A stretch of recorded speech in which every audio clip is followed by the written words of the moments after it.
Les actions sont mises en place sur le Gosier en lien avec des acteurs locaux qui œuvrent déjà sur le territoire pour la petite enfance et en faveur de la famille. Et donc ces actions sont coordonnées par la maison de la parentalité du Gosier, avec comme référence le CCAS. Et ces actions sont à l'initiative de la CAF dans le cadre des semaines de la parentalité et de la famille. L'ensemble de ces actions sont aussi mises en place pour accompagner la fonction parentale, mais aussi sont aussi en prévention des risques de violences intrafamiliales, de désordres intrafamiliaux. Donc ce sont des actions de prévention. Le CCAS étant pilote de l'action sociale, mais étant aussi garant du bien-être social des usagers du territoire. Alors déjà, je suis honoré d'être intervenant dans cette semaine de la parentalité. Alors nous allons développer plusieurs thèmes. Dans la première partie, l'estime de soi, ensuite les croyances, enfin la confiance en soi et l'affirmation de soi.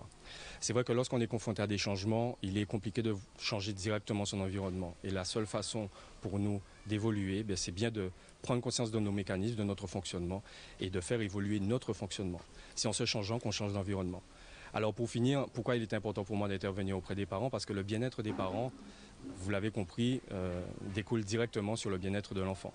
Si les parents vivent leur séparation ou leur divorce, s'ils n'ont pas de soucis, directement l'enfant sera plus serein. Et c'est en cela que je suis très content d'intégrer ce programme. Nous avons décidé de mettre en place ces ateliers parce qu'il nous paraissait vraiment essentiel et incontournable d'accompagner les parents dans leur estime d'eux-mêmes, leur confiance en eux. Parce que quand on vit une séparation, un divorce, des difficultés, ça impacte bien sûr la famille, les enfants, l'autre conjoint, mais également soi-même. Et souvent, on n'a pas forcément le temps de s'arrêter puisqu'il faut faire face, il faut gérer. Et c'était très important pour nous de proposer ces 3 ateliers pour que les parents puissent être suivis et prendre conscience d'eux-mêmes et de qui ils sont et mieux appréhender l'avenir.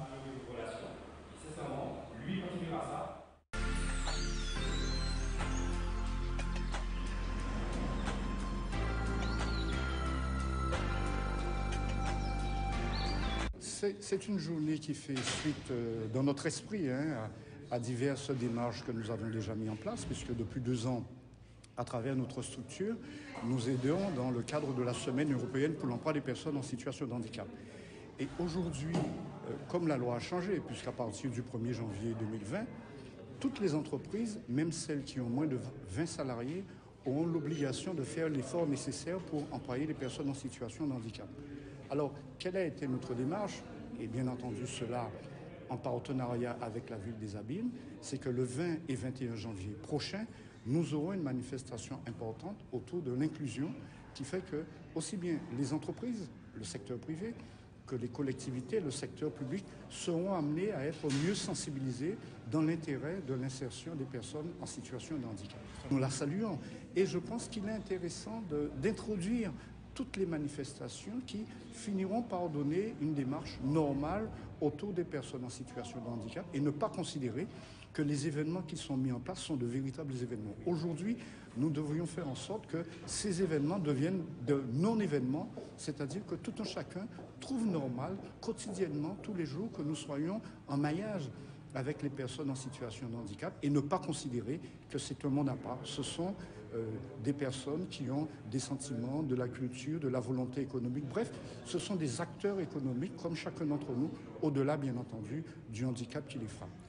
Tout est mis en œuvre pour que cela fonctionne, mais ça ne fonctionne pas encore normalement. Donc nous devons continuer à mener des actions et toutes les actions qui concourent à mieux positionner la personne en situation de handicap dans son milieu professionnel, dans les transports, dans le logement, ce qu'on appelle la continuité au niveau du déplacement des personnes en situation de handicap. Quand nous aurons des établissements recevant du public aménagés pour recevoir les personnes en situation de handicap, nous allons pouvoir dire, certes, nous avons fait un grand pas, mais il faut continuer pour que cela devienne normal, cette insertion dans le milieu des personnes non handicapées.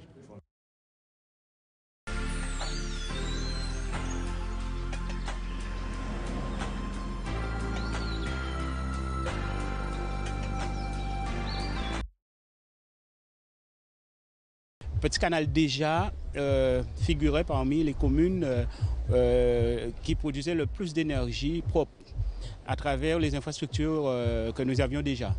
Aujourd'hui, il y a une montée en puissance avec, je dirais, moins d'appareils. Ici, il y avait 32 éoliens. Aujourd'hui, on en a 10. Le projet final, c'est 14. Donc, l'impact paysager s'améliore avec une production supplémentaire. Il faut savoir qu'avec les 10 éoliens que nous avons ici, on pourrait alimenter la ville de Petit Canal tout en entier si jamais on devait faire passer par ça. Alors jusqu'à présent, depuis 2000, il y avait 32 éoliennes ici de 200 kW unitaires. Ça faisait environ 7 MW de puissance installée. Aujourd'hui, il y en a 10, il y en a beaucoup moins, mais il y a 9 MW. On a augmenté la puissance avec moins de machines. Et désormais, on produit sur ce site environ ce que consomment 12 000 Guadeloupéens tout au long de l'année. Donc on a accru la puissance avec moins d'éoliennes. On a bénéficié en fait de l'évolution technologique des éoliennes qui s'est déroulée sur les 20 dernières années. La Guadeloupe est engagée à travers son conseil régional dans une politique de développement des énergies renouvelables, une feuille de route d'augmentation des énergies renouvelables qu'on appelle PPE, Programmation pluriannuelle de l'énergie. Et les ambitions de la Guadeloupe sont très élevées. C'est-à-dire que d'ici quelques années, il faudra que la Guadeloupe atteigne son autonomie énergétique en matière électrique sur les énergies renouvelables. Donc des opérateurs comme nous, comme EDF Renouvelables, sont prêts à relever le défi et à développer de nouveaux parcs éoliens en concertation avec le public, parce que c'est essentiel. On ne peut pas développer de nouvelles installations sans concerter étroitement avec les habitants pour répondre présent aux objectifs énergétiques de l'île. La région Guadeloupe a toute sa place et elle prend toute sa place dans l'exécution de ces travaux. N'oubliez pas, c'est à partir de l'habilitation de 2009 que nous sommes en charge de l'ensemble du territoire et que nous pouvons mener notre politique énergétique. Par conséquent, ça a tout son sens et je suis convaincue que la région Guadeloupe est au cœur même de cette transition. Le conseil départemental se devait d'être aux côtés du maire justement pour accompagner ce beau projet qui concourt à la transition énergétique du territoire. On a un caractère insulaire, une petite île, et on a ce besoin justement de répondre au mix énergétique et à une énergie propre à l'horizon 2050-2020 très rapidement. Donc c'est la raison pour laquelle le conseil départemental et puis les élus associés nous avons soutenu et tenu à mettre à disposition le foncier pour que se réalise ce beau projet.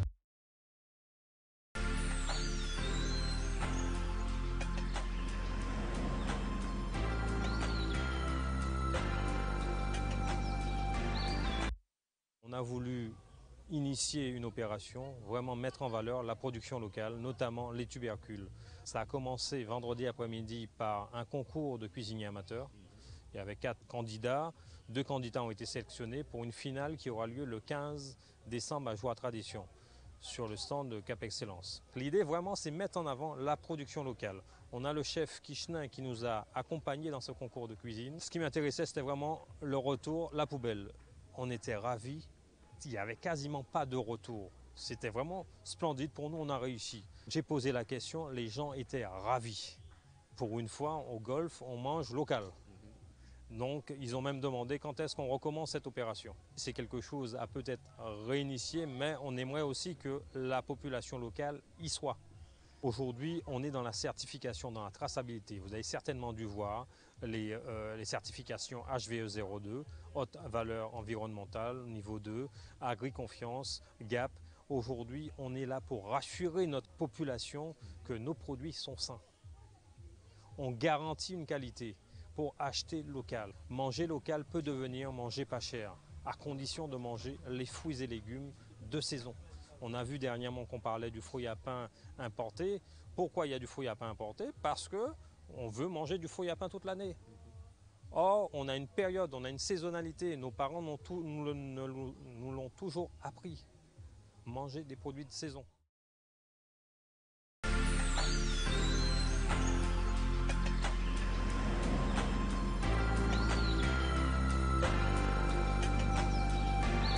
La première première chose, il faut se réjouir, même ça a pris un peu plus de temps, que ce plan signé aujourd'hui, c'est un travail collectif. Ici, bien sûr, avec l'ensemble des partenaires liés à la question du logement, mais également sur les territoires. On a associé aussi l'ensemble des élus pour que ce plan, il soit vraiment la dynamique que l'on veut dans les territoires d'outre-mer. Vous le savez, le précédent plan était estimé non pas au niveau de l'accompagnement, mais des objectifs insatisfaisants, mais aussi de l'organisation, de la mobilisation de tous les opérateurs. C'est aujourd'hui une chose faite, vous l'avez vu à travers les signatures, la mobilisation, elle est générale. Le réflexe outre-mer, il est chez tous les opérateurs du logement et du logement social aujourd'hui. Qu'est-ce qu'il faut qu'on arrive à faire dans les territoires d'outre-mer? Bien sûr, répondre aux besoins. Il est immense, personne ne nous le conteste, c'est pour ça qu'il y a une mobilisation forte. Deuxièmement, faire que ces logements coûtent moins cher, soient plus accessibles et moins chers. C'est ce que nous faisons également avec les différents soutiens qui vont venir permettre la réalisation à moindre coût pour les locataires ou les futurs propriétaires de ces bâtiments. Et puis c'est également de maintenir, parce que là aussi c'est important, une offre importante de réalisation pour le BTP, parce que nous savons aussi que ces constructions, c'est aussi de l'emploi, au-delà de la réponse logement. Je crois qu'on peut dire clairement que c'est une politique ambitieuse qui aujourd'hui est mise en place pour notre territoire ultramarin. Ambitieuse parce que c'est un plan logement outre-mer qui rassemble pas moins d'une dizaine d'acteurs, allant des fédérations de la construction, en passant par les organismes de l'État, ceux qui gèrent l'efficacité énergétique, ceux qui gèrent la rénovation urbaine, mais aussi des acteurs nouveaux comme Action Logement, qui est ce 1% logement, cet organisme paritaire, et qui aujourd'hui propose d'investir 1,5 milliard dans nos territoires ultramarins suite à des discussions que nous avons eues avec eux.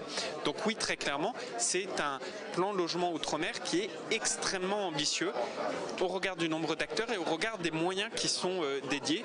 Moi, je m'en félicite parce que ça faisait longtemps qu'on attendait cela. On a peut-être même trop tardé à tout finaliser, mais on a voulu prendre le temps pour être sûr qu'à la fin, ce plan logement outre-mer soit véritablement ambitieux. C'est chose faite. Maintenant, un seul objectif, le mettre en œuvre le plus rapidement possible sur tous nos territoires ultramarins.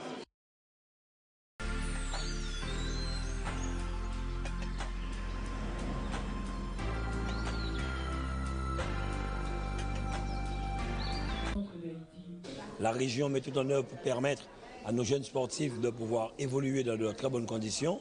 La construction de la piste Marie-Josée Pérec, la salle d'escrime, la piscine que nous avons rénovée. Concernant ce congrès, je pense que c'est une très très bonne chose pour notre région, mais surtout pour la Caraïbe. Nous avons des Haïtiens, des Trinidadiens, la Martinique, la Guyane représentés, Trinidad et Tobago et beaucoup d'autres pays. Mettre ensemble nos idées, et réfléchir un peu sur ce qu'on peut faire ensemble. Surtout quand j'ai parlé beaucoup de coopération, comme nous sommes actuellement dans le OCO, coopération sportive, permettre à nos jeunes de pouvoir sortir. Si on pouvait signer quelque chose avec la Jamaïque qui a de très bons résultats en matière d'athlétisme et aussi porter notre savoir-faire, car nous avons quand même un CREP en Guadeloupe pour recevoir des jeunes des pays de la Caraïbe, échanger, je pense que nous pourrons y arriver et c'est ce que je disais au directeur du CREPS. Nous sommes ravis d'être ici, nous sommes très heureux car nous vivons un événement historique.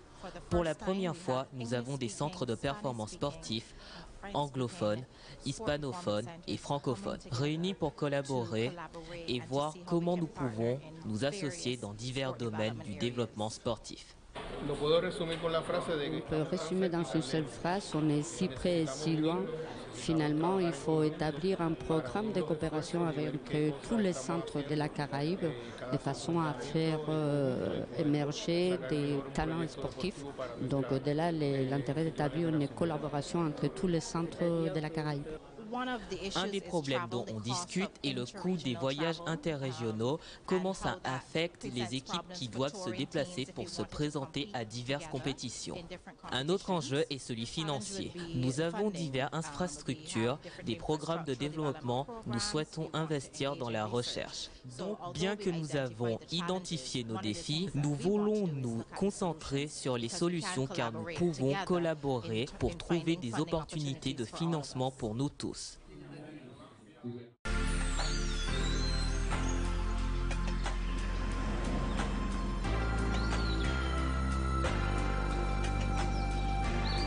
a collaboré à la conférence d'abord. Ce qui est important, c'est que cette conférence soit maintenant disponible au grand public à travers cet ouvrage. C'est ça qui est important, puisque nos connaissances historiques, universitaires ou linguistiques universitaires, dans la conférence, c'est un moment. Là, ça pourra aller beaucoup plus loin et engendrer plusieurs réflexions et pourquoi pas de nouvelles recherches et de nouveaux livres. La question qui se pose, c'est on a beaucoup travaillé depuis au moins 40 ans sur le développement économique grâce à la diaspora indienne et aussi anthropologie, sociologie, tout ça, mais on a rarement posé des questions sur les langues. Par exemple, si on prend le cas de Guadeloupe, il y a des Indiens qui parlent tamoul, d'origine tamoul plutôt, il y a aussi de Calcutta, hindi et autres langues. Donc on ne sait jamais qu'est-ce qui se passe pour ces langues et est-ce qu'on a besoin de garder les langues pour construire son identité, surtout dans des contextes multilingues et multiculturels comme par exemple Martinique, Réunion, île Maurice aussi, Tobago, Trinidad, Suriname aussi. Donc le Congrès a posé la question de comment on construit son identité. Est-ce qu'il faut absolument la langue d'origine pour construire son identité? Est-ce qu'on peut construire son identité sans la langue d'origine en se contentant de parler, par exemple, ici en Guadeloupe, le français et le créole, à l'île Maurice, par exemple, anglais, français et créole, ainsi de suite. Finalement, on arrive à comprendre que bon, la langue est importante, langue d'origine, mais on peut construire aussi son identité sans la langue, parce qu'il y a d'autres éléments qui interviennent. Et la question qu'on a posée aussi, qu'est-ce qu'on a maintenu, comment est-ce qu'on transmet? Donc c'est effectivement le suivi de ce congrès, c'est ça. Qu'est-ce qu'on a maintenu, par exemple pour le cas de l'île Guadeloupe, les communautés d'origine tamoul qui habitent ici depuis un siècle et demi, même plus, est-ce qu'ils ont gardé quelque chose de leur langue d'origine des ancêtres le tamoul? Qu'est-ce qui a gardé? Est-ce qu'ils font des efforts pour transmettre cette connaissance qu'on appelle maintenant communément patrimoine indo-guadeloupéen ou bien patrimoine indo-entier? Il y a eu une ouverture vers l'histoire maritime par ma présence, mais c'est un ouvrage de linguistique normalement. Et là, ils se sont intéressés à plusieurs aspects, dont cet aspect maritime à travers l'interprétariat que j'ai développé. Comment est-ce que la colonie de Guadeloupe va se doter d'un système d'interprétariat pour parler avec ces nouveaux travailleurs qui arrivent chez eux.